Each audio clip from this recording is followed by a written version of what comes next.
Hey folks, good morning. It's me, Christiana Gaudet. Today is February 13th, 2020, and this is a new feature. It's our weekly newsletter recap. So I do this newsletter every week. It comes into your inbox on Wednesday. It's called Tarot Topics. And every week I choose a particular topic to sort of tease out. I do an article about the topic, and then I find a way to connect that with tarot. Maybe it's a tarot spread or a tarot exercise or a way of using tarot having to do with that topic. Of course, also in the newsletter, there is a weekly feature called Cards for Your Consideration. That will talk about a card, a deck of cards, a group of cards having to do with that theme. And of course, you can also see all of our upcoming events. Now, a new feature is the Star Corner, where every week I'm going to say something about our upcoming StarCon, our tarot conference to be held in January 2021 in Palm Beach Gardens. Hey, Leisha, nice to see you. Glad you're here. People are starting to come into the room. I want to welcome all of you. Before we get started, let me just share a couple of upcoming events. Hey, Lori, glad you're here. Jeannie, nice to see you. So for those of you who are in Palm City, on the 19th, I'm teaching a class, Tarot Readings for Personalities and Relationships. Wherever you are in your tarot journey, if you would like to learn how to more appropriately and accurately understand how personalities and relationships show up in a reading, that's what we're going to be talking about. Now, on the 22nd at 10:30 a.m., I am doing a free webinar on my YouTube channel. My YouTube channel is Christiana Gaudet. If you don't subscribe, please do. And join me live if you can, 10:30 a.m. EST, Eastern Standard Time, Saturday the 22nd. It's an hour-long webinar working with the tarot court cards, the 16 court cards of the Minor Arcana. So I hope to see you there as well. Martha, it's nice to see you. Glad you're here. So, how do I choose my newsletter topics? Very often it's about what I see at my table in the week before. And so what I was seeing is a lot of people going through a lot of pain, primarily emotional pain, and seeing how people were reacting to that. That there were some people who had friends who were really seeing them, trying to help them understand their pain. But there were other people who were having a hard time separating the pain from the person. They weren't recognizing that the behaviors, your friend has a particular behavior when they're in pain. And maybe you don't like that behavior, but you're looking at the behavior, not at the pain. And so this is what I wanted to talk about in this week's newsletter. Now, if you haven't read the newsletter yet, it's available right here on my page. You can read it right here. And if you like, you can go to my website, christianagaudet.com, and you can sign up so you never miss an edition of my newsletter. It comes out every Wednesday in your inbox. So please do that. So, this is the thing. And this is not new information. Hey, Marianne, nice to see you here. A lot of behavior, probably bad behavior that we don't like, really comes from pain. And I'm not saying that as an excuse, if someone behaves badly, that they can be excused because of their pain, but we can use that to understand. Now, hey, Dawn, nice to see you. Now, if we're talking about an abuser, an abusive relationship, very often people who tolerate and enable abusive relationships will use the abuser's pain as the reason they do. I can understand it because of what this person has been through or is going through. And on one hand, that kind of compassion really is a great thing. But on the other hand, If you have compassion without boundaries, your compassion will put you in the line of fire in a way that you do not want to be.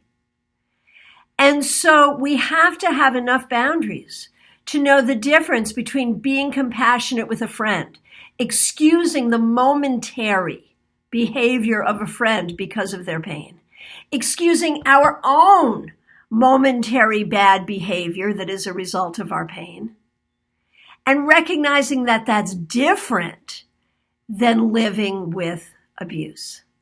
So that's what I wanted to talk about this week. And I recognized after I wrote it, oh my gosh, this is my topic for Valentine's Day.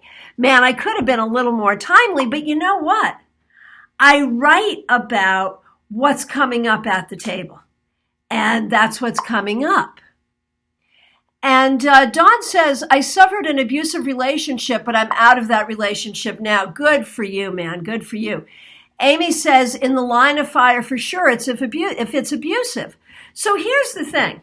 My theory is, if we can understand how the source of the behavior is pain and what that is, if it's an abuser, we can have compassion but still have boundaries and get out of the way. If it's our own behavior, we can recognize that our own behavior that we're not proud of, because we all have that, don't we, may be coming from physical, mental, emotional, spiritual pain. If it's a friend or loved one who is behaving in an uncharacteristic way that hurts us or upsets us or pisses us off, we can understand it. So that's what I wrote about this week. And of course, as I said, every week, I will have a tarot exercise that goes along with my theme. So this tarot exercise is about getting to the root of a pain-induced behavior. Hey, TK, relationships, it's been one tower after the other. So what I suggested, and I've got my newsletter up right here, is that you can go to the cards, and you can certainly make a spread out of this, but you can also simply ask questions of the pain. Well, what I meant to say was questions of the cards, but it really is asking questions of the pain in a lot of ways, isn't it? And I think we can look at this to help us understand our own pain, our own behaviors that we're not proud of, or the pain and the behaviors of other people, of people around us. So we can ask of the cards questions like, what is the root cause of this behavior? When you or someone you care about is behaving in a way that you don't understand, they're uncharacteristic. What can be done to encourage different behavior? What is the conscious goal of this behavior? And often behaviors don't have conscious goals, but it's good to check out. If it's your own behavior, this is especially interesting. What is the negative risk of this behavior? What is revealed by this behavior? And what can be done to bring healing? So these are the kinds of questions that I'm encouraging when we're trying to look at our pain. Linda says, interesting, I started a new role at a recovery center. And the supervisor is passive aggressive. I'm hating it. Ooh, so maybe we should start with you. I only have time for a couple of these, but I thought it would be fun to do some guinea pig readings with this kind of technique and see how it goes. So Linda, first of all, congratulations on your new job. Secondly, I'm so sorry that you're hating it already. And it seems almost like an oxymoron. A recovery center would be for people who are in pain and trying to recover. And here is this supervisor who is creating pain for you by being passive aggressive. So what would be a question that we could ask here? And Linda says she forgot how to be an employee. So the question is, when we look at the supervisor's behavior, if we come to that from a place of compassion, hey, Uma, nice to see you. We come to that from a place of compassion. And maybe that's the key, is whenever we're pissed off at someone, to start first from a place of compassion. Place of compassion. I'm having a hard time saying that today, so maybe I need to, really listen to my own words. So if we look at Linda's supervisor from a place of compassion and wonder about the root cause of that behavior, what do we see? The Queen of Wands reversed. I can tell you right now, Linda, that your supervisor is not happy in their position. Maybe they're not happy in the rest of their lives either, but no doubt this is coming from their unhappiness. Now, what can you do to mitigate or protect yourself from this behavior? The Four of Swords reversed. Stay in your own lane. Don't let it get to you. And Uma says she is feeling powerless. Exactly. Suzanne says, good article, thank you. Linda, you'd be surprised at the amount of dysfunction in that field. Actually, I'm not, because I've seen it. I absolutely know what you're talking about. It's absolutely true. So I think, a few of us are in agreement that this supervisor, Linda, is suffering. The way to not let her get to you is to just kind of stay in your own lane and focus on your own thing. Not an easy thing, but you could make a lot of difference here. So TK. Okay, so TK, we're not doing those. We're talking about pain. Your pain, someone else's pain, a difficult person in your life that you're trying to understand, something in your own life that's causing you pain, a behavior that you have that you're not proud of, that we need to get to the root of. Those are the questions that we're looking for. And Linda says, I will behave myself and love her as she is. Man, that is the whole thing. That is the whole thing. Okay, Suzanne, will you look into why I have the pain of being passed over for jobs that I've applied for recently? So are you really asking there about the pain that you're feeling about that, or are you asking why you haven't received those jobs? Let's take a look. Let's take a look at how this is making you feel. I sound like a junior psychologist. Suzanne, being passed over for jobs, the pain that this is causing you, what can we say about this? The funny thing is it's exactly the same card, and I shuffled. Exactly the same card. The Queen of Wands reversed. Uma looked at this and said, feeling powerless. That when you are passed over, I think, and the other thing I would say there is you're not feeling seen. You're not feeling like your skills are seen, that you're not seen, that you're not appreciated, and you're not feeling that you're in power for your own destiny. So what can you do about that? Six of Pentacles, recognize your own value.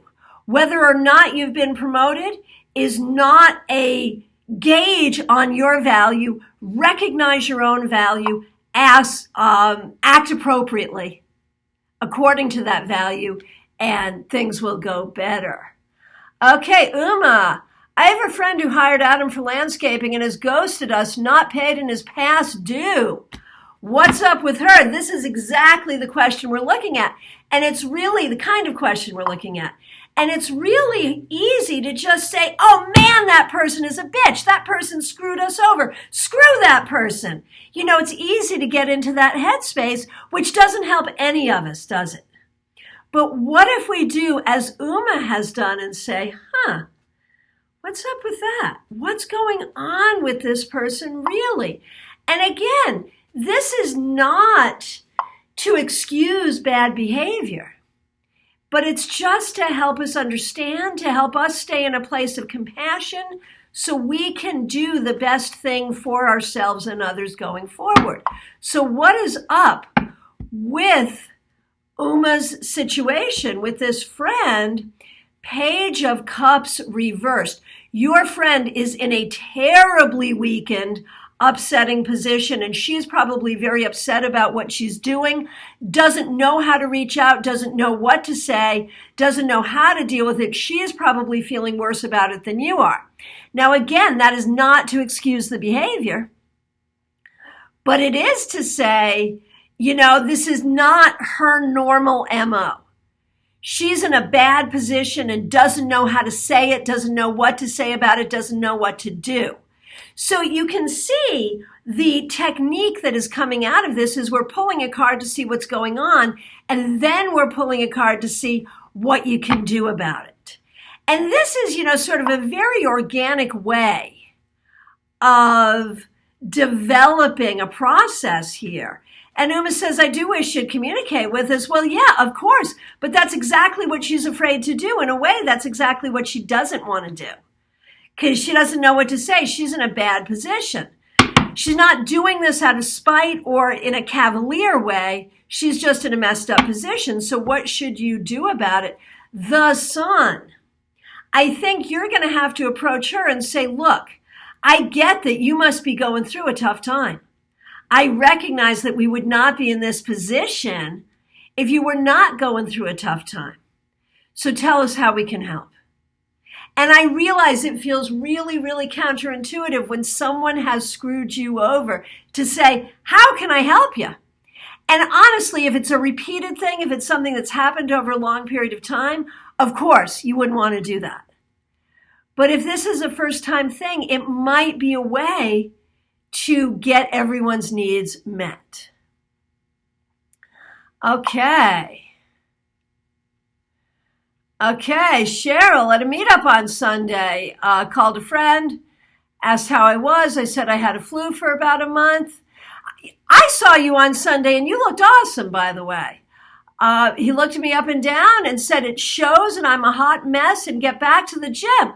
My thoughts are he's a dick. I'm sorry. That's just horrible. But, the point is that's not what we're supposed to do. We're not supposed to just say, oh my gosh, that person's a dick. Let's see what was really going on with that person. What did that person really mean by that? The star reversed. I'm going to tell you right away. I think that person either has jealousy towards your beauty or has a desire for you and attraction to you.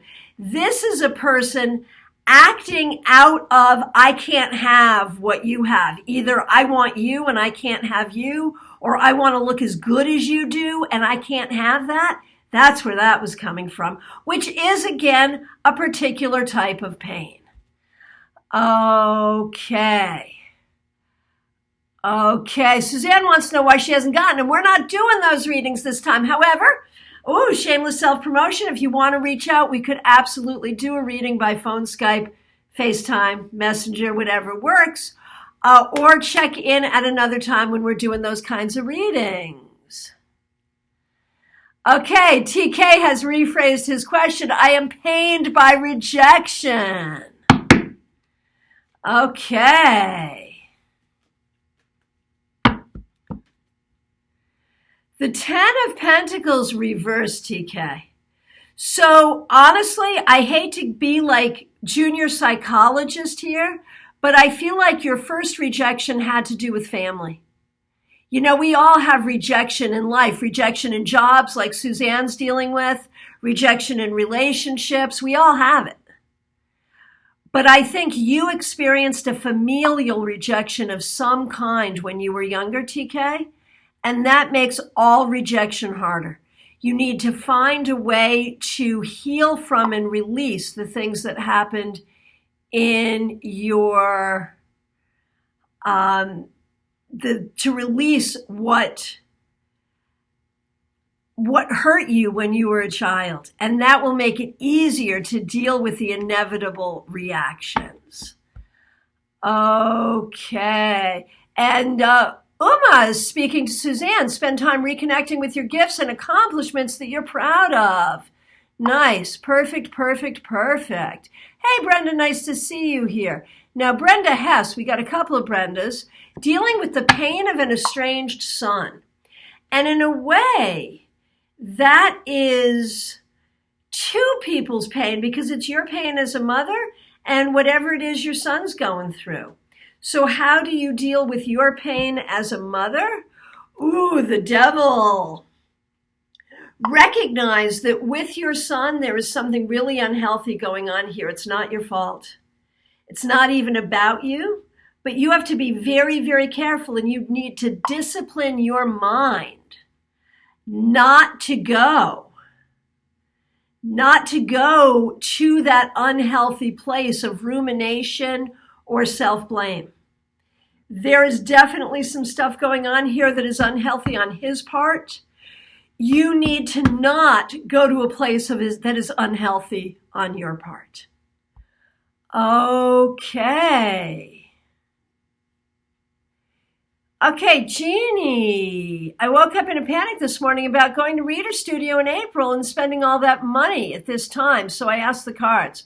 First card I drew was 8 of Cups. I'd be disappointed if I turned my back. Following by Knight of Cups, opportunity comes by moving forward. Following by the Fool, taking a leap into the journey. Just thought I'd share. Cool. And hope that for 2021, you come to StarCon. Yay. Okay, very good, very good. Okay, Anna, what am I supposed to do with this feeling about this person? So I'm assuming, and this will be the last question we handle, I'm assuming this is something that is causing you pain or discomfort, Anna. And yeah, no doubt, the 3 of Swords, there is pain and discomfort there. The Page of Wands tells us, it's reversed, that you can't work with this person or speak out to this person. And so how do you heal this pain? How do you transform this pain? 7 of Swords. 7 of Swords. Recognize that you cannot be responsible for another person's inability to see your truth or their truth or to be honest. It's not on you and it's not about you. Also recognize that how you are seeing this person and how this person really is are probably completely 2 different things. Okay. Betty, having a hard time dealing with the pain of losing my father. Understandably, man, no matter how old we are, no matter how old they are, it is always a very painful, difficult thing when we lose a parent. And what can I tell you about the pain of the loss of your father? 2 of Pentacles reversed, it really feels like he couldn't be on the planet any longer. And so I think we recognize that he is where he needs to be. You're having a hard time dealing without him and not being able to talk to him. Page of Pentacles reversed. Isn't it funny in this session how many reversed pages we have had? The idea pages as communication, reverse, the communication isn't happening. How often lack of communication, someone not communicating with us, our inability to speak with someone who is no longer here, someone who won't hear us, someone who's closed the door to communication. This is something that causes us a lot of pain. And the thing is, Betty, you're a spiritual person. It's not the same as sitting and having a cup of coffee with them, but it feels like you need to start communicating with him in spirit and feeling his presence around you. The 8 of Pentacles suggests to me that you can practice that with your tarot cards in meditation, however that works for you, and find your communication with him so you have some comfort.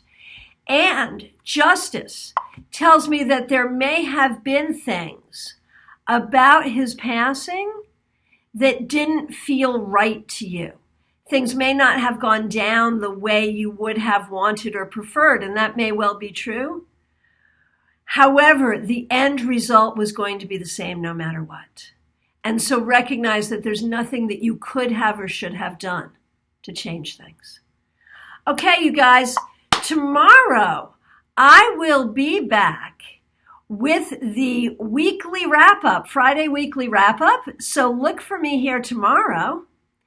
I got to run. I got to go do a reading. I got to remind you all that I am available for readings by phone, Skype, FaceTime, Messenger, WhatsApp, and also local here in my Palm City office. And I look forward to seeing you all again. Stop by and see me tomorrow for our weekly wrap up. For those of you I didn't get to, I apologize. I'll hope to see you again. And again, remember to mark January 2021 on your calendar, Palm Beach Gardens for StarCon. We'll have registration open soon. And for those of you who are local, Wednesday the 19th, our tarot class on personalities and relationships. Thank you all. Hope to see you soon.